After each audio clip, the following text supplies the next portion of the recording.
Guard was dead, and the battle droids had literally nothing left. They didn't really have a leader, and Kashyyyk droid was their most brave soldier, and it was just Commander droid and Kashyyyk droid and a few others. But then they saw that in the sky. Darth Vader's executor, where he came from. So their best idea was to invade the executor.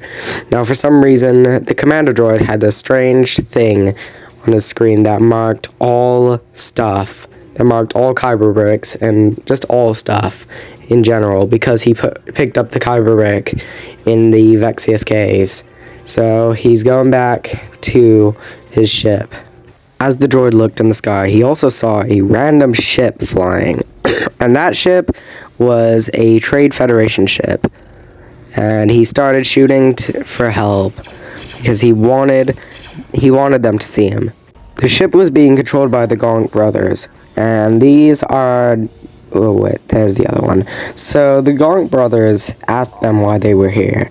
And the Commander droid... Anyway, now the Commander droid, as I switched through the Commander droid, there he is. So the Commander droid was looking at the Gonk droid, and he asked the Gonk droid if he could fly with him. So the Gonk brothers were talking, and eventually the Gonk said yes. Until, as the Gonk said that they can fly as well, so... But the Commander droid also saw a strange droid looking at them. As he left the ship, he also noticed a droid. A probe droid, an Imperial probe droid looking at them. Good thing he had collected information before they had gone anywhere. And he killed the probe droid at least. Battle droids were now going to infiltrate the Executor, but the one problem that they had is that the Empire and Vader were there.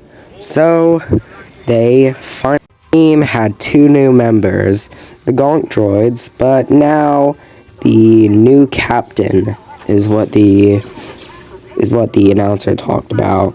So, the droids got ready to infiltrate the ship, and as they started walking around, they found this room, and they talked to the stormtrooper, because he was a fan of droids for some reason, but they didn't care, so they killed him, and ran off, with everybody else running, so they couldn't find a safe place to hide out in.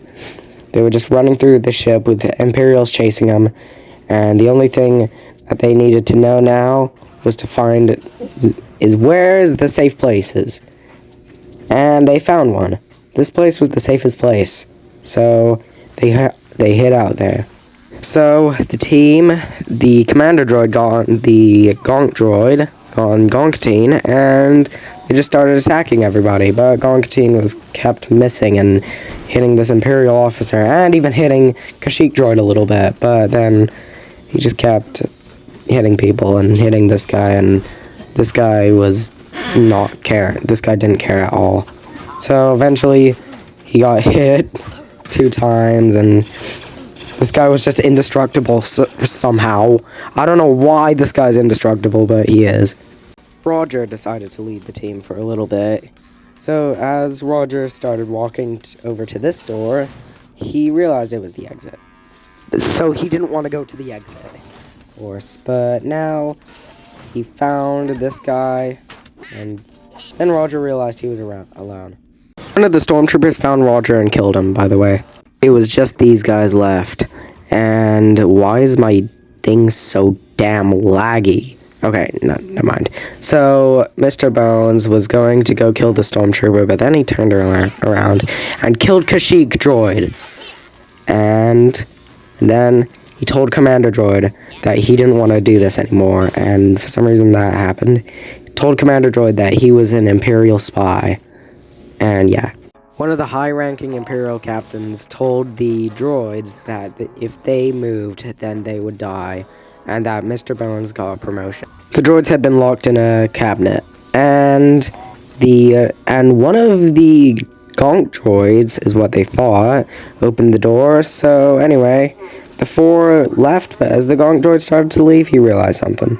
Mr. Bones opened the door for a rematch with Commander droid, and Commander droid killed Mr. Bones is what he thought, but Mr. Bones always comes back. So he tries to kill Commander Droid and something, but he almost kills the Gonk and runs away. But now the droids follow. They aren't done with him yet. Commander Droid has taken down Mr. Bones again, but Mr. Bones always comes back. So as Commander Droid walks away, Mr. Bones comes at him and tells him that he is a double agent. And he hits Commander Droid again, for some reason. So now that they know that Mr. Bones is a double agent to the Empire, Mr. Bones now goes on a rampage, killing the Empire. These two stormtroopers overheard that Mr. Bones was a double agent, so Mr. Bones goes for a little murder. And one of the stormtroopers tries to get away, the other one almost gets away, and Mr. Bones is going for the stormtrooper. He found him again and killed him, because that's what Mr. Bones is doing, and he keeps hitting them for some reason. The stormtrooper he's not letting me kill him. Come on! Come on, stormtrooper. Come on, yay. And yeah, Mr. Bones is done with him. Anyway, Mr. Bones led them back to their ship. He led them back to their ship. And now, as Commander Droid went to the ship, he realized something wasn't right. Especially with Mr. Bones. A high-ranking Imperial officer known as Captain Greg came at them, and for some reason there's a pit droid there. He came at them and asked Mr. Bones what he was doing, but Mr. Bones told him that he had no chill, and he almost, why? I'm so dumb. Anyway, he kills Commander Greg, just so you know. There he is, he's dead. Anyway, they make it out, and they go to the Utapau system. Anyway, they fly away. The entire team has made it. And by made it, I mean made it out.